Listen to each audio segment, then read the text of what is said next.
Hello à tous, ici Thomas Gibaud et bienvenue dans un nouvel épisode de Rêve pas petit. Rêve pas petit, c'est le podcast qui te pousse à te créer une vie de dingue, celle dont tu rêves vraiment. Chaque semaine, je partage avec toi des pépites glanées précieusement au cours de 10 années de coaching et de centaines de personnes que j'ai pu accompagner. Nous allons décortiquer ensemble les compétences clés à maîtriser et les barrières classiques à éviter pour se rapprocher de la vie qui te fait vibrer.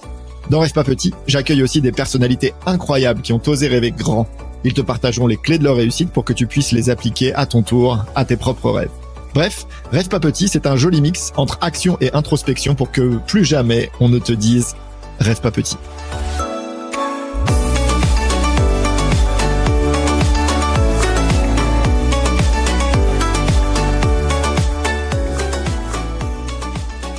Bonjour à tous et bienvenue dans ce nouvel épisode de Rêve pas petit. Aujourd'hui, j'ai la chance de recevoir l'une des voix les plus influentes du soloprenariat en France, en la personne de Flavie Prévost. Salut Flavie et merci beaucoup d'avoir accepté mon invitation. Salut Thomas et ravi d'être à ton micro. Un podcasteur de plus, je suis très contente. Trop cool. Écoute Flavie, je suis ravi de t'avoir pour plusieurs raisons.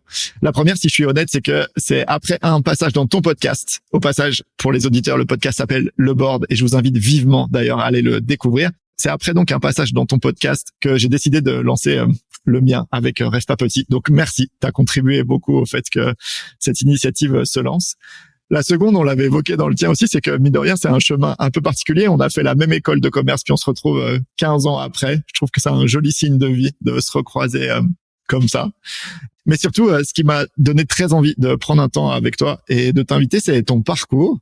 Un parcours qui t'a amené à poser un regard différent sur la place et la forme de ton job dans ta vie. Et de ma perspective, ça t'a amené à des choix assez forts, assez singuliers. Et j'ai très hâte que tu nous en dises plus. Super, ravi de commencer. Super. Et si ça te convient, j'aimerais commencer par te demander de nous raconter un petit peu plus justement sur cette période de vie un peu singulière, ce moment où à quoi ça ressemble, ta vie disons plutôt tracée, et puis qu'est-ce qui se passe à ce moment-ci en toi pour envisager qu'elle pourrait prendre une forme un peu différente. C'est marrant que tu commences la conversation en disant qu'on se retrouve 15 ans après en tant que diplômé de la même école, parce que moi c'était une de mes peurs, c'était de me faire jeter des cailloux, entre guillemets, par, j'allais dire des gens de la même engeance, quoi. Tu vois, ce parcours tout tracé, classe prépa. Alors moi, j'ai fait bac S, classe prépa, école de commerce. On est un peu sur un bingo de la bonne élève. Et finalement, j'étais dans une carrière corporate très jolie. Enfin, en tout cas, à mon sens, qui était pas mal parce que j'ai commencé dans les établissements publics. Et après, je travaillais à la Poste, ensuite chez Six. Et j'ai été très tôt jeune manager. J'ai managé 250 personnes à la Poste. Et ensuite, j'étais country manager chez Six, j'avais un super poste et tout. Donc, j'étais vraiment sur une trajectoire en gros, mon rêve, c'était d'être PDG à 35 ans, en gros. Voilà. Maintenant, j'en ai 39 et je suis pas du tout PDG, spoiler. Je suis solopreneur, donc j'ai vraiment bifurqué. Et c'était super intéressant parce que voilà, j'ai eu plusieurs peurs à décaniller et notamment le regard qu'on porte sur les gens qui entreprennent, mais pas qui entreprennent pour lever des millions, qui entreprennent pour devenir solopreneur, indépendant. Et ça, c'est vraiment un truc que je connaissais pas, moi, de mon regard corporate et que maintenant j'explore et que j'adore. Mais c'est vrai que j'ai dû pas mal casser un peu de préjugés et j'ai toujours un peu peur parfois du regard que peuvent porter les gens en se disant pourquoi elle a quitté cette belle carrière pour faire ça. Trop bien. Et justement, peut-être pour que ça devienne un peu plus concret pour nos auditeurs, le soloprenariat, dans nos sphères à nous, c'est quelque chose d'assez de plus en plus connu et commun. Mais peut-être pour les auditeurs, si tu devais le pitcher en 2 ou 3 phrases, qu'est-ce que tu nous dirais? Ouais. Alors en fait, au départ, mon souhait, c'était donc moi j'étais donc directrice commerciale France chez Six, donc un super poste. J'étais membre du Comex, tout se passait bien, j'aimais bien mon environnement. Mais c'était la mode de tout le monde peut être entrepreneur, etc. Ça commençait à gagner, à grandir en moi. J'avais envie, moi aussi, de devenir entrepreneur, mais j'avais pas d'idée. Comme plein de gens, d'ailleurs, je pense en corporate. Je sentais que j'avais envie de retrouver l'ownership, donc le côté travailler pour moi, faire un truc pour moi, un petit côté artisan.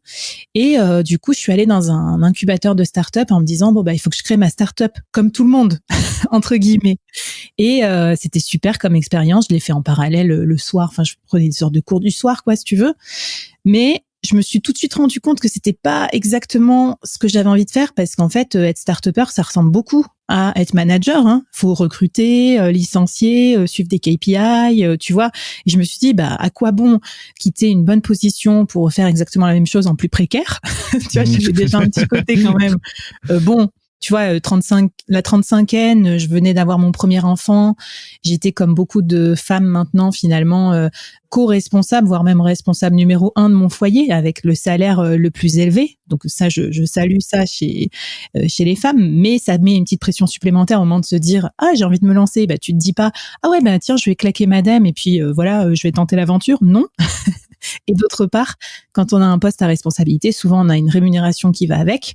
Et donc, si je devais égaliser ce niveau de rémunération en freelance, qui était l'autre possibilité pour être plus libre, ben, je me suis rendu compte tout de suite en faisant mes petites mathématiques de simplifier que ça rentrait pas, que j'aurais du mal en fait en vendant mon temps en consulting ou en coaching.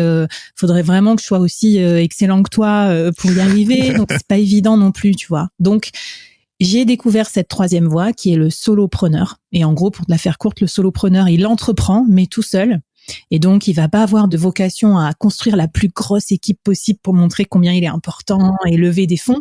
Il va scaler en dépassant son plafond de verre de son propre temps, avec surtout des méthodes technologiques, par exemple, je sais pas, l'intelligence artificielle, le no-code, des choses comme ça, en ayant une organisation très minimaliste et en travaillant avec d'autres freelances si besoin. Mais sa vocation n'est pas de devenir le plus gros du marché, c'est plutôt de devenir rentable et scalable sans sacrifier son quotidien en fait d'entrepreneur et donc vivre bien, mais être quand même rentable. C'est un peu la troisième voie. Super. Moi, ça m'anime beaucoup, ça résonne beaucoup. Je partage que l'intention de ce podcast, ça va pas être de descendre très loin dans le solopreneuriat. Donc, si ce sont des thématiques qui vous intéressent, je vous invite encore une fois à aller découvrir le podcast de Flavie qui s'appelle Le Board, où elle dissèque et décortique toutes les composantes de cette forme d'entrepreneuriat qui est aussi singulière que passionnante.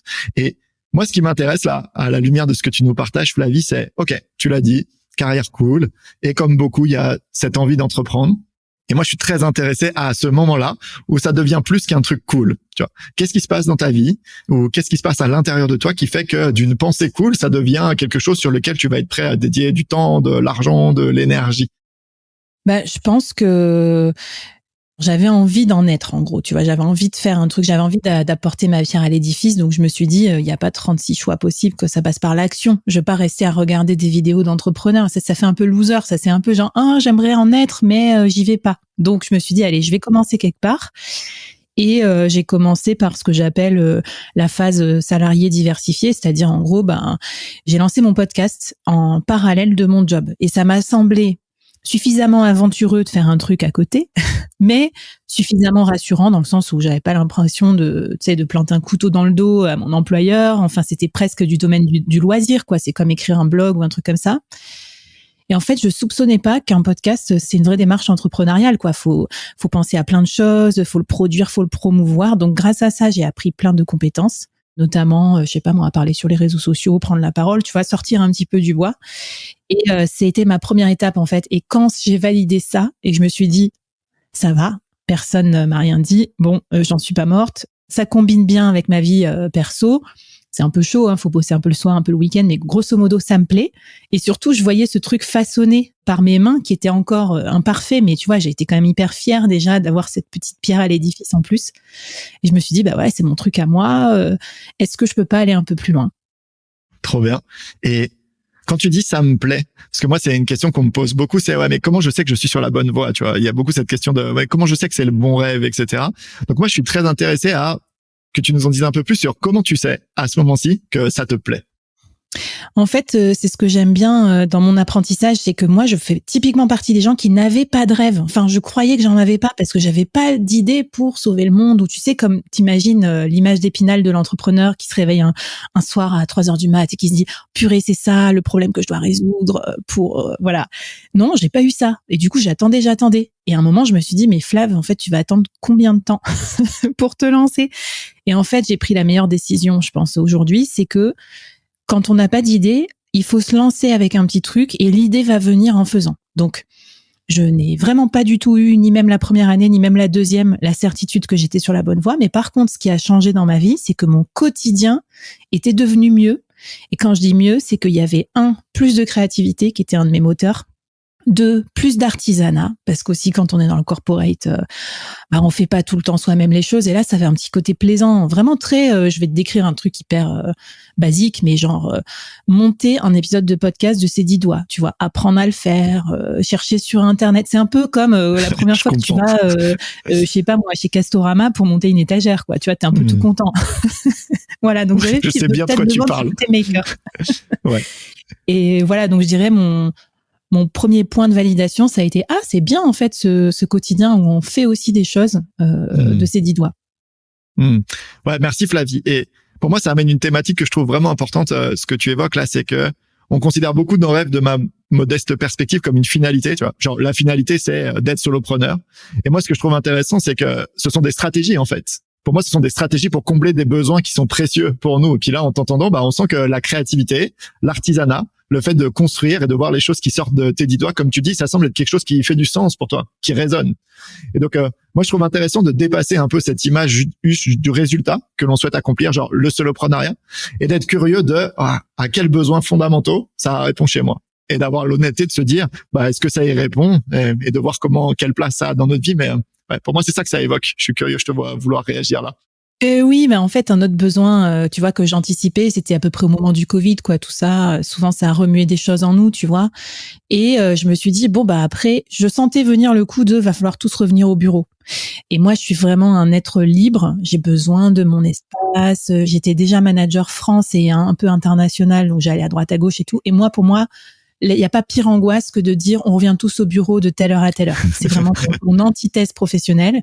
Okay. Et plus on va sur des niveaux de responsabilité, malheureusement, plus c'est comme ça. En fait, c'est Comex tous les lundis pendant 8 heures dans une salle, dans tel siège, souvent vers la Défense ou machin. Donc, je me suis dit, oh là là, mon avenir, ça va être ça. Et donc, je pourrais plus jamais partir de Paris, etc. J'avais pas forcément envie de partir, mais si tu veux, l'idée que ça me coupe la possibilité m'a été un peu insupportable. Et je me suis dit, tiens, la liberté aussi entrepreneuriale, c'est aussi une façon, peut-être demain, si j'ai envie, c'est une possibilité, de partir. Évidemment, je te le donne en mille. Qu'est-ce qui s'est passé? L'année d'après, j'ai décidé de déménager de Paris à Nantes. J'avais aucune connaissance de cette ville, mais juste comme ça, pour faire un nouveau truc en famille. Je me disais, ça me rapproche un peu de la mer. J'essayais d'apprendre le surf. Enfin, tu vois, c'était tout un horizon des possibles qui s'ouvrait. Donc, je suis d'accord avec toi, quoi. En gros, ma finalité, c'était pas d'être solopreneur. C'était plus de m'assurer une vie qui correspondait à peu près à mon idéal de vie. Et je voyais que ça prenait pas exactement cette direction-là. Ouais, super. Moi, c'est ça que t'incarnes, Flavie, puis c'est ça qui m'a donné envie de t'avoir à ce micro, c'est à quel point les rêves, ce sont vraiment des stratégies, quoi. Puis moi, j'entends ça. Tu vois, moi, je te vois stratège là-dedans, et dans le sens noble du terme, c'est-à-dire que t'as la capacité d'être très au clair sur ce que t'as envie de vivre, et tu te poses la question de, est-ce que ma vie de membre du Comex qui va à la Défense tous les jours, elle est cohérente avec ce que j'ai envie de vivre, et d'avoir l'honnêteté et le courage de se dire, peut-être pas. Et d'être créative ensuite sur les autres stratégies qui pourraient être à ta disposition en vue de vivre ce qui est important. Ouais, je trouve que c'est un joli chemin de vie tout ça. Et peut-être un truc aussi qui parlera à tes auditeurs. Quand même, comme tu dis, j'étais stratège, j'avais toutes mes cartes en main, donc j'ai pas joué tapis direct, tu vois. Donc j'avais quand même des propositions, parce qu'à partir du moment où j'ai fait mon podcast et tout, ça m'a mis plus en visibilité. Donc j'ai quand même d'autres propositions. Par curiosité, je suis allée au bout d'un process de recrutement vraiment top niveau, enfin même 2. Et en fait, plus ça allait, et donc la personne m'a proposé le truc, et à la fin, j'ai été vraiment dans la situation horrible de ouais, non, mais en fait, merci, je vais pas y aller. En fait, je me suis un peu détestée d'être cette personne-là, mais je crois que j'avais besoin d'aller au bout, de voir une autre possibilité corporate hyper clinquante. Et en fait, c'est en voyant ça que je me suis dit, non, en fait, ça confirme que c'est pas quelque chose que j'ai envie de rejouer encore ce jeu, etc. Maintenant, j'ai envie de tenter mon petit truc à côté. Et puis, si ça marche pas, je me suis fait aussi des scénarios catastrophes, quoi. Si ça marche pas, je reviendrai. Si ça marche pas, je fais ci, je fais ça. Plan B, plan C. Et voilà. Donc, le côté négatif aussi, voir en négatif ce que t'as pas envie, m'a permis de voir finalement peut-être plus précisément ce dont j'avais envie et besoin. Merci Flavie pour ça. Et si on reprend l'histoire, donc, t'en es à ce moment où tu te dis, ça a l'air suffisamment cool pour que j'y dédie une partie de mon temps. Et puis, c'est quelque chose, je sais, qui est très cher pour toi, qui est comment on peut avoir des projets en parallèle d'une activité autre. Et à quel moment il y a une sorte de bascule dans le sens de, c'est un peu plus cool que juste un truc à côté, et comment cette envie-là ou ce besoin-là, il prend plus de place pour toi? Bah, écoute, là encore, c'était une bascule externe, enfin extrinsèque, mais ça marche aussi en fait. Moi, je pense qu'il faut être ouvert aux événements extérieurs. En gros, j'ai été enceinte de mon deuxième enfant. Et là, bah, c'est bon, le film s'est déroulé devant mes yeux. En fait, je me suis dit, bah, je vais partir. Le moment de revenir de congé mat, c'est toujours un peu pénible parce que, bah, faut remettre les trucs en place, nanana. Et tu sais, dans la vie un peu d'une femme, on se dit, ah, bah, rebelote. Donc, je me suis dit, bah, soit je change maintenant, quoi, profitons-en. Et en plus, je savais que ça, c'est toujours plus facile de négocier ton départ à ce moment-là. Voilà. Donc, ça joue aussi dans le filet de sécurité que tu peux négocier. Donc voilà, j'ai décidé. En fait, les événements m'ont un peu poussé en même temps, et je me suis dit bah vas-y, je vais faire ça à la faveur de cet heureux événement-là, et je suis très contente que ça m'ait poussé parce que je pense qu'aussi si t'as pas d'événement comme ça, tu peux attendre facilement 5, 6 ans, 10 ans en fait, tu vois. Et après peut-être que tu perds le momentum. Ouais, absolument. Et puis c'est intéressant dans notre monde de coach. À nous, on appelle ça vivre une interruption. Une interruption, c'est un événement de vie qui fait que l'histoire qu'on se racontait jusqu'à aujourd'hui, elle fait plus suffisamment de sens pour qu'elle perdure. Et donc, je trouve, c'est quand même une compétence pour moi que d'être conscient des interruptions qu'on vive. Certaines sont assez évidentes. Pour moi, une grossesse, ça fait partie des évidentes, mais il en existe des plus fines qui nous invitent régulièrement à, changer l'histoire que l'on se raconte, une personne inspirante, un nouveau job, l'arrivée d'un nouveau boss, etc. Et développer la capacité d'être conscient de ces interruptions comme des invitations à se re-questionner sur où est-ce que j'en suis, qu'est-ce qui fait sens pour moi, à quoi ça ressemble la stratégie pour y parvenir. Ça me paraît assez clé. Donc, merci à ce deuxième Boutchouk pour toi qui a contribué à ça. Ok. Et moi, il y a une thématique là que j'ai très envie de te demander, chère Flavie. Moi, j'ai du mal à décorréler le rêve de la notion de peur. Et je diabolise pas du tout ce concept-là, mais moi, j'imagine que à ce moment-ci, ça vient pas non plus, c'est l'évidence, la fluidité, la joie, la sérénité. J'imagine que ça vient avec quelques questionnements, le fait de basculer en solopreneur. Je serais curieux de quelles sont ces peurs-là qui se manifestent à ce moment-ci chez toi et comment tu deals avec ces peurs? Alors, j'en ai eu plein. Alors, peut-être pas forcément les miennes au début d'ailleurs, parce que moi, je suis quelqu'un d'assez optimiste. Donc, tu vois, en gros, je me suis dit, bah, si ça marche pas, tant pis, tu vois, je rebondirai. Tu vois, j'ai un petit peu ce côté, j'avais déjà évalué le worst case scénario. Je me suis dit, bon, au pire, je reviens, etc. Mais les peurs de mon entourage étaient plus difficiles à contrecarrer parce que c'était pas les miennes. Donc, j'ai eu tout de suite, tu vois, mon +1, ah bon, mais t'es sûr, mais financièrement, comment ça va marcher, etc. Mes parents sont d'anciens fonctionnaires, donc ils sont trop mignons. Ma mère, elle avait déjà pleuré quand j'avais démissionné de la Poste pour partir chez Six. Parce qu'elle trouvait que c'était l'emploi à vie, mais je lui ai dit, mais maman, mais ça marche plus comme ça aujourd'hui, t'inquiète pas, tout va bien se passer dans ma vie. Donc voilà, mais si tu veux quand même si t'es motivé, à un moment, les peurs des autres, elles viennent quand même te grignoter, quoi. Parce qu'après, je me suis dit, mais s'ils avaient raison, mais qu'est-ce que je suis en train de faire? Alors qu'au départ, j'avais pas peur. Donc ça, c'était la première étape. Ensuite, j'ai eu quand même très peur du côté statut. Parce que pour moi, c'était important d'être manager, de monter, tu vois, il y a un petit côté, je sais pas pourquoi, ça a toujours été important pour moi, voilà, de montrer que j'étais capable de monter les échelons. Et là, je me suis dit, bah, je vais redevenir insignifiante parce que j'aurai plus un poste, il va falloir que je le crée. Et donc voilà, donc ça, c'était aussi notre peur. Et puis, bien sûr, après, la peur financière, mais ça, j'allais dire, ça se résout assez facilement parce qu'en fait, on fait ses comptes. On se dit, bah voilà, combien je dois faire, etc. Et moi, je suis ancienne directrice commerciale, donc j'avais la notion budgétaire. Donc, c'est pas ce qui m'a fait le plus peur, même si c'était normalement, ce que disent les gens, c'est que c'est le premier obstacle. Mais pour moi, c'était pas le premier obstacle. Ok. Donc, j'entends que le financier, c'est la peur potentiellement avec celle avec laquelle tu as eu le plus de facilité à dealer. Comment tu passes au-delà de les relations qui t'imposent leur vision des impacts de ton rêve et puis cette notion de statut? Moi, ça me rend hyper curieux. Mais en fait, c'est pas évident. En gros, je pense qu'au début, il faut se mettre quand même un peu des œillères. Il faut savoir recompartimenter, en fait. À la limite, si la peur elle est financière, c'est de dire, écoute, on met combien chaque mois sur le compte commun? Ben, je mettrai cette somme, je m'y engage, point. Mais je te demande de pas interférer dans mes finances. Enfin, à la limite, tu vois, c'est des possibilités parce qu'au début, quand il y a de l'incertitude, faut peut-être pas que l'autre y voit toute cette incertitude. Et puis, il faut pas que ça t'empêche de faire aussi ton propre développement. Donc ça, c'est la première étape. Et puis après, je me suis rendu compte très rapidement que, en fait, il y avait beaucoup d'autres personnes qui voulaient faire ce choix, qui auraient aimé avoir le courage de se lancer. Donc ça a un peu inversé la situation. Moi qui pensais être le vilain petit canard, je me suis rendu compte que en fait ça a donné des ailes potentiellement à d'autres personnes. Et donc je me suis dit c'est intéressant. Donc finalement, en gros, je sais pas, je pense que j'ai eu un cours accéléré de nous ne sommes pas notre statut social, nous ne sommes pas notre fiche de poste, qui suis-je au-delà d'un intitulé dans un organigramme. Enfin voilà, ça force à questionner tout ça. Et voilà, tu te recrées en fait ta petite place à toi sur l'échiquier. Ok, et ouais, intéressant ça. Et comment tu fais pour créer cet écosystème-là? Il y a cette phrase qui dit « Nous sommes le reflet des 5 personnes que l'on côtoie le plus ». Là, et j'entends que pour toi, le fait d'être entouré de personnes qui avaient les mêmes enjeux, les mêmes besoins, etc., ça a joué. Comment tu agis là-dessus? Ouais, alors tu as raison de dire qu'évidemment, ce qu'on fait, c'est que la première étape, on peut se recréer un écosystème plus favorable, qui sera plus enclin à comprendre ce qu'on vit. Et clairement, moi, j'ai eu une bascule géographique qui s'est accompagnée d'une bascule aussi un peu fonctionnelle entre les gens qui m'entouraient. Avant, mes anciens collègues, copains, salariés. Et maintenant, à Nantes, comme par hasard, quasiment 99%, on va dire, de mon carnet d'adresses, de mes amis et tout ça, ce sont des freelances, des entrepreneurs, des indépendants, des start-upers. Donc, je pense que j'ai eu besoin de me recréer un peu cette famille d'adoption pour pouvoir m'en remettre à eux quand j'ai des sujets et pas venir parler de ça avec quelqu'un qui est pas déjà sécure avec sa propre vision de l'entrepreneuriat.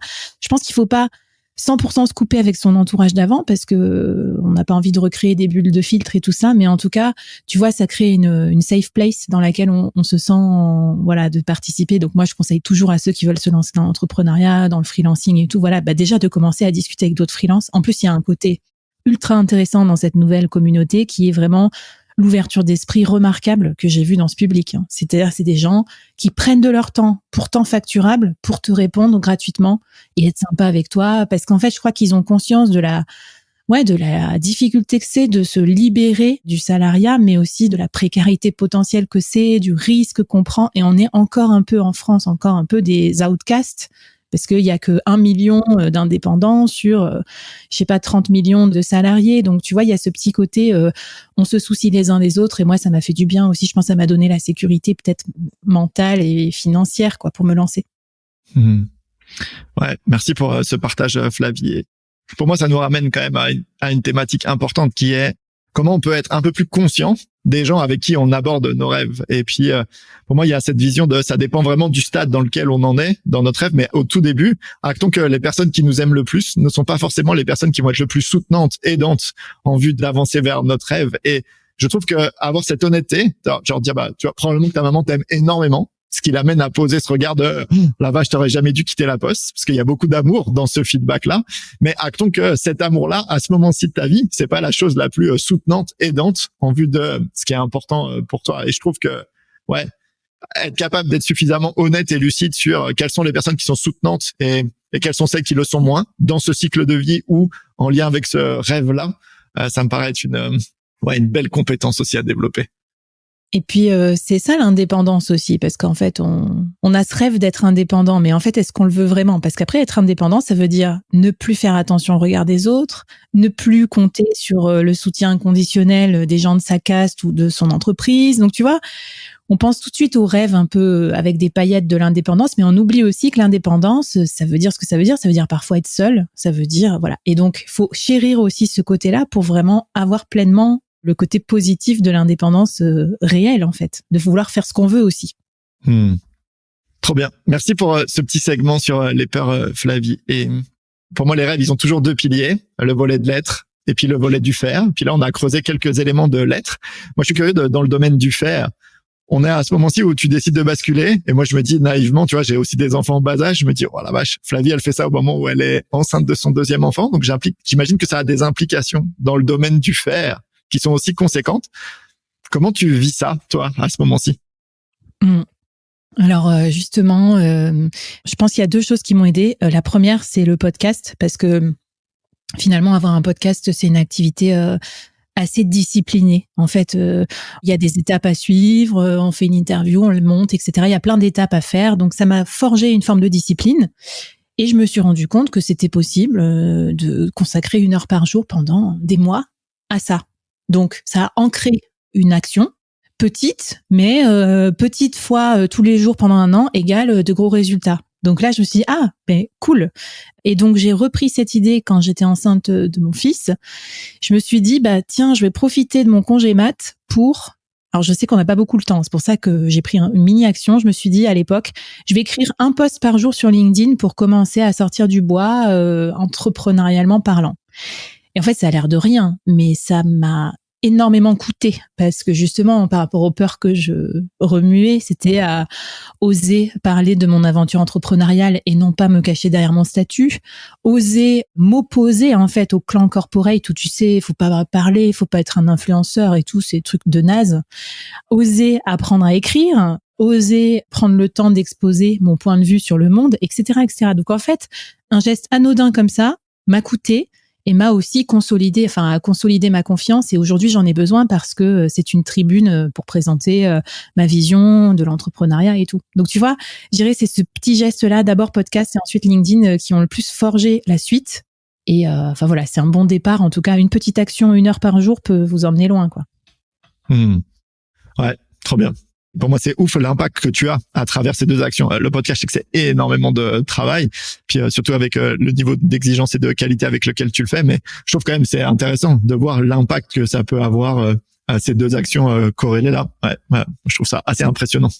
Ouais, bah écoute, merci. Et après, donc ça c'était pour se lancer. Et après, j'ai dû faire plein d'aménagements aussi parce qu'il y a eu plein d'étapes. Et notamment, au départ, j'étais partie sur un mode plutôt en copiant-collant le salariat. Donc j'avais les mêmes horaires, les mêmes façons de fonctionner et tout ça. Et pareil, après j'ai passé d'autres caps où j'ai essayé de m'affranchir de plus en plus de ces façons de faire. Et maintenant j'ai un quotidien qui est assez différent. Et là encore, je dois lutter pour le faire accepter, quoi. Par exemple, le matin, j'ai pas de rendez-vous. Ensuite, je travaille un peu tous les jours, alors qu'avant je travaillais que la semaine et pas le week-end. Tu vois, donc j'ai vraiment un rythme aussi de travail différent. Et ça, c'est aussi une façon d'organiser son temps pour réaliser son rêve, quoi, qui va dépendre un peu du rêve que vous avez, c'est sûr. Et aujourd'hui, Flavie, ça fait combien de temps, on va dire, que cette bascule a opéré pour toi? Je dirais, ça fait 4 ans que j'ai créé mon podcast. Donc après, à voir où on met la ligne de démarcation quand je suis partie officiellement ou quand j'ai commencé, tu vois. Donc je pense que ça fait 4 ans que je suis solopreneur et on va dire au moins 2 ans et demi à temps plein. 2 ans et demi, 3 ans peut-être. Trop bien. Et dans ces 2 ans et demi, 3 ans d'engagement à vivre de manière plus alignée avec ce qui se faisait vibrer, à suivre un peu cet élan, ce rêve-là, qu'est-ce qui a changé concrètement dans ta vie? Tu disais, il y a les horaires de travail, mais peut-être aussi plus largement, qu'est-ce qui a changé pour toi? Alors, il y a plein de choses qui ont changé. C'est vraiment, je m'attendais pas à ça parce que je me suis dit, je m'attendais pas à ce que ma vie change trop parce que j'ai quand même des enfants. Ça circonscrit le temps de travail à des temps comme les autres, quoi. Tu vois, je peux pas partir digital nomade à l'autre bout du monde et tout. J'ai pas découvert le soloprenariat assez tôt pour ça. Donc, je vais quand même chercher les enfants le matin, les déposer, les chercher le soir, tout ça. Mais quand même, j'ai changé plusieurs façons de fonctionner. Déjà, ce que j'appelle le travail asynchrone. Donc ça a été ma révélation du travail indépendant, c'est qu'en fait, je m'oblige plus à faire de réunions, j'ai plus d'équipe, donc je passe pas ma vie en réunion. Donc vraiment, mon travail, il est devenu fluide. En gros, je peux travailler quand je veux, un peu dans mes plages de temps sur ce que je veux. Et ça a énormément changé par rapport à mon quotidien corporate, où finalement, dans le corporate, quasi 99% des trucs te sont imposés, ou tu les imposes aux autres, parce qu'il y a des routines managériales, il y a des temps forts, il y a le trimestre, le mensuel, l'hebdomadaire, c'est la folie, on a zéro liberté finalement sur notre agenda. Donc là, j'ai retrouvé cette liberté-là, totale, presque totale. C'est une conquête aussi parce que j'ai fait exprès d'avoir des clients et un type de business qui permet ça, parce que au début, j'avais pas ça. J'ai reproduit exactement le même truc où j'avais des clients, j'allais en présentiel chez les clients, je me faisais des réunions avec eux et là, je me suis dit, attends, il y a un truc qui cloche, quoi. Tu te refais la même vie, mais en un peu moins bien. Donc non, ça va pas. Voilà, qu'est-ce qui a changé? Donc, ma vie, elle est plus créative aussi. Et ça, je l'ai assumé petit à petit, parce qu'au début, je voulais faire comme tout le monde, pour avoir l'air d'être un freelance sérieux. Et après, je me suis dit, non, en fait, toi, c'est pas ça ton truc. Donc, quand je dis plus créatif, c'est que vraiment, j'ose explorer de nouveaux formats, j'ose des nouvelles façons de faire et tout ça. Et donc, comme maintenant, il y a que moi qui suis engagée sur la ligne, c'est ma marque de fabrique. Les gens, ils attendent ça de moi. Donc, je peux faire ce que je veux. Et donc, c'est devenu un point fort, en fait. C'était déjà un point fort, mais là, complètement assumé. Et donc, j'ai beaucoup de temps seule aussi. Et ça me fait énormément de bien. Alors, énorme tabou, hein. Je sais pas si je peux en parler ou pas, parce que je suis pas du tout solitaire. Je suis même extravertie. Mais ça me fait un bien de fou d'avoir 4-5 heures par jour seule. Après, je vais déjeuner quand même avec des gens, j'ai des soirées, j'ai des amis. Mais si tu veux pouvoir avoir ce travail vraiment intellectuel, profond, ininterrompu, où je peux faire ce que je veux seule, m'a fait vraiment du bien. Par rapport à la vie d'entreprise où parfois les temps collectifs sont aussi pareil imposés, alors que c'est dommage, on aime bien ses collègues, mais parfois on aimerait que les gens respectent notre volonté d'être tout seul, tranquille. Voilà, et puis après, évidemment, ma vie, elle est plus... vie pro, vie perso ne sont plus vraiment séparées. Est-ce que c'est un mal, est-ce que c'est un bien? Là-dessus, j'ai pas vraiment d'avis. Donc, par exemple, je fais des tracances, donc travail plus vacances. Je pars avec mes enfants et mes parents. Et je vais faire du surf le matin, l'après-midi, je bosse. Je vois mes enfants beaucoup plus qu'avant. Par contre, c'est vrai que c'est un peu mélangé avec le travail et ça m'arrive aussi de bosser un peu 1 heure ou 2 le samedi, 1 heure ou 2 le dimanche, écrire une newsletter, écrire un podcast. Donc, voilà, mais globalement, j'ai l'impression quand même de plus en profiter que de voir mes enfants que pendant le tunnel, du soir ou du matin. Ouais, puis j'imagine que ça peut faire écho à pas mal de gens qui nous écoutent. Ouais, ce fameux tunnel. Ouais, moi, ce qui transpire de tout cela, Flavie, c'est à quel point t'as cherché à avoir du sur-mesure, tu vois, à ce qui est important pour toi versus ce qu'est la norme, tu vois. Je trouve, par exemple, cet exemple qui cristallise pas mal de tensions, c'est équilibre vie pro, vie perso. Moi, j'ai beaucoup de clients qui viennent voir et personnellement, c'est quand même une belle vue de l'esprit. Ce qui est important, c'est qu'est-ce qui est juste pour nous, beaucoup plus que dit la norme, tu vois. Il faut travailler peu, il faut travailler beaucoup. Moi, c'est plutôt qu'est-ce qui est juste pour toi. Et moi, j'entends que là, il y a beaucoup de justesse, en fait, dans ce que tu partages. C'est que certains vont trouver ça complètement déconnant, peut-être, ce fonctionnement-là. Mais moi, j'entends que, ouais, ça semble être juste aligné, cohérent, en fonction de ce dont toi, tu as besoin. En tout cas, c'est un combat aussi, parce que pareil, dans un environnement de salarié, alors, par exemple, ma journée type, elle va te faire halluciner. Moi, je vais au sport à 9h30 et du coup, je vais au sport avec des mamies parce que la population, moi, en gros, mes collègues de la journée, c'est des retraités. Ouais. Elles vont au sport à 9h30 comme moi. Donc, ça me fait beaucoup rire. D'ailleurs, je vois que les retraités sont hyper fringants. Ça m'a redoré l'image des retraités, t'imagines même pas. Voilà. Je vais faire mes courses à 11h du mat ou 10h du mat. Donc, pareil. Donc, tu vois, évidemment que après, quand je vais bosser 1 heure le week-end et qu'on va me dire, mais attends, mais tu bosses le week-end, c'est scandaleux. Je vais dire, écoute, en même temps, je suis là pour garder les enfants parce que je suis allée au sport sur mon temps de travail. Je suis allée faire les courses sur mon temps de travail. Donc, tu vois, ça, c'est quand même un énorme confort. Mais ça énerve aussi certains qui vont dire, t'es pas dans les normes, en fait, du salarié. Mais quelles normes? Et d'ailleurs, si je devais revenir dans une entreprise aujourd'hui, ça me serait très douloureux de devoir aller au sport que 2 fois dans la semaine à 20h parce que le reste du temps, c'est impossible, c'est bourré à craquer. Alors qu'aujourd'hui, moi, faire du sport tous les jours le matin, je pense que ça influence énormément ma productivité, quoi. Les jours où j'en fais pas, je suis acariâtre. Le soir, ça se passe mal, le tunnel des enfants et du plus 1. Donc, voilà, ne faites pas ça chez vous. Je sais pas, moi, même quand j'étais manager, j'étais de façon un peu flex dans mon emploi du temps parce que je faisais des déplacements et tout. Donc, si tu veux, quand t'as passé ta vie à te déplacer partout en France et que on va pas t'engueuler si un jour tu vas chez le coiffeur un jeudi à 14h, parce que je vais dire, moi les gars, ça fait 6 mois que 3 soirs par semaine je rentre pas chez moi. Donc en fait, à un moment, ma vie, elle était déjà mélangée entre vie privée et vie pro, même si j'osais pas l'assumer. Maintenant, je l'assume, mais en fait, je fais pareil qu'avant. Trop cool. Merci Flavie. On arrive gentiment à la fin de notre échange, Flavie. Et avant de te laisser, il y a une question que j'aime beaucoup poser à toutes les personnes qui viennent à ce micro, c'est à la lumière de ton expérience et de ce cheminement vers ce rêve, quelle serait l'invitation que tu aurais pour les personnes qui nous écoutent? Écoute, je vais en prendre une qui vient des peurs un peu que j'ai dû remuer pour me lancer. C'est si personne regardait, si personne ne vous jugeait, si personne ne faisait de commentaires sportifs sur votre carrière, où vous en êtes et tout, qu'est-ce que vous auriez envie de faire? Et ce truc-là, j'ai envie de dire, faites-le en parallèle, faites-le discrètement, faites-le sur vos heures perdues, faites-le quand vous êtes dans un avion en déplacement. Je sais pas si c'est écrire, faire une pratique artistique ou un business. Moi, c'est comme ça que j'ai commencé. En tout cas, au début, j'avais aucune idée de où ça m'amènerait. Et puis, 4 ans plus tard, j'ai construit un truc que je trouve super intéressant, en tout cas pour moi. Donc voilà, faut pas se laisser, c'est pas dicter sa voie par le qu'en dira-t-on ou qu'est-ce qui est le plus acceptable socialement de faire. Merci Flavie. Et puis après ces 35 minutes de discussion, ce qui est cool, c'est que ça sonne pas juste comme un conseil un peu creux, qu'on peut lire dans un bouquin. C'est le fruit de, ça ressemble à ça, ta vie de ces 4 dernières années. Donc ouais, Merci de nous en avoir donné accès. C'était un bonheur de t'entendre. Merci beaucoup, Thomas.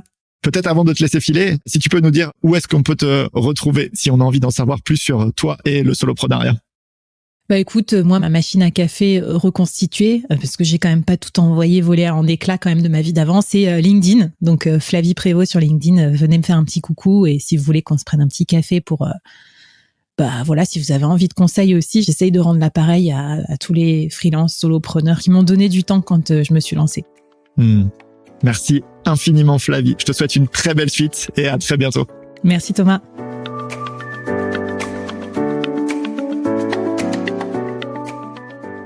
Et voilà, c'est fini pour aujourd'hui. Merci beaucoup d'avoir passé ce temps avec moi. J'espère sincèrement que cet épisode t'aura donné des clés ou de l'envie pour avancer vers la vie qui te fait rêver. Et avant de te laisser filer, je voulais juste te partager que je ne rêve pas petit avec ce podcast. Donc s'il t'a aidé, inspiré, j'adorerais que tu me laisses un petit mot ou 5 étoiles. Ça m'aiderait à faire de ce rêve un grand rêve. À très vite.